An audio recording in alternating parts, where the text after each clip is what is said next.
Kollam Karunagappally Alappad tsunami ദുരന്ത ദിനം ആചരിച്ചു. കരുനാഗപ്പള്ളി ആലപ്പാട് പഞ്ചായത്തിൽ മാത്രം 142 പേർക്കാണ് ജീവൻ നഷ്ടമായത്. അന്നത്തെ ദുരന്തത്തിൽ നിന്ന് കരകയറാനാകാതെ ആയിരക്കണക്കിന് ജനങ്ങളാണ് ഇപ്പോഴും അവിടെ കഴിയുന്നത്. മനുഷ്യ മനസാക്ഷി വിറങ്ങലിച്ച സുനാമി ദുരന്തത്തിന്റെ ഓർമ്മകൾക്ക് 21 വർഷം പിന്നിടുകയാണ്. നാടിനെ പിടിച്ചുലച്ച ആ മഹാദുരന്തം 21 വർഷങ്ങൾ പിന്നിടുമ്പോൾ അതിജീവനത്തിന്റെ പാതയിലാണ് സുനാമിയിൽ വലിയ നാശനഷ്ടങ്ങളുണ്ടായ ആലപ്പാട് ഗ്രാമപഞ്ചായത്ത്. 2006 ഡിസംബർ 26 ആഞ്ഞടിച്ച രാക്ഷസത്തിരകൾ ആലപ്പാട് കവർന്നെടുത്തത് 143 പേരുടെ ജീവനുകളാണ്.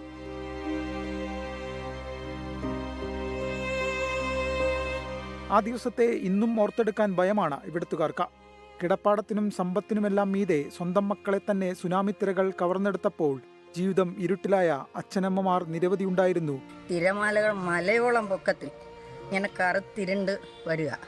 ഞങ്ങൾ ഓടി അടുത്തുള്ള മരത്തിലും വീടിൻ്റെ പുറത്തും അല്ലാതെയുള്ള സ്ഥലങ്ങളിലുമൊക്കെ ഓടി രക്ഷപ്പെടും. ആ കൂട്ടത്തിൽ എൻ്റെ ഭർത്താവിൻ്റെ അച്ഛനും എൻ്റെ അനുജൻ്റെ ഒരു മോനും ഞങ്ങൾക്ക് നഷ്ടമായി. ആ ഞെട്ടൽ ഇന്നും ഞങ്ങൾ ആ ദിവസത്തെ ഓർത്തുകൊണ്ടിരിക്കുക.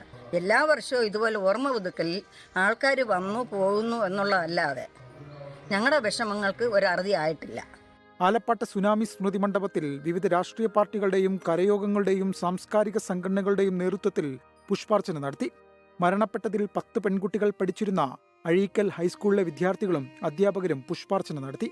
സുനാമി അനുശോചന യോഗം കരുനാഗപ്പള്ളി MLA CR മഹേഷ് ഉദ്ഘാടനം ചെയ്തു. ഇപ്പോഴും ഓർക്കുമ്പോൾ അതൊരു വൈശാലികമായ ഓർമ്മയായി നമ്മുടെ മുമ്പിൽ നിൽക്കുകയാണ്.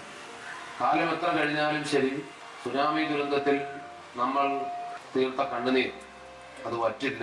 സുനാമി ദുരന്തമുണ്ടായി 2 പതിറ്റാണ്ടുകൾ പൂർത്തിയാകുമ്പോഴും കേന്ദ്ര സംസ്ഥാന സർക്കാരുകളുടെ സുനാമി പുനരധിവാസ പദ്ധതികൾ പലതും പാതി വഴിയിലാണ്. 24 കൊല്ലം. ലോകത്തെവിടെയായാലും ഏത് സമയത്തും 24 വാർത്തകളും ഓഗ്മെന്റഡ് റിയാലിറ്റി പാക്കേജുകളും എക്സ്പ്ലെയിനറുകളും വിശദമായി കാണാൻ ഞങ്ങളുടെ യൂട്യൂബ് ചാനൽ നിങ്ങൾക്ക് സബ്സ്ക്രൈബ് ചെയ്യാം.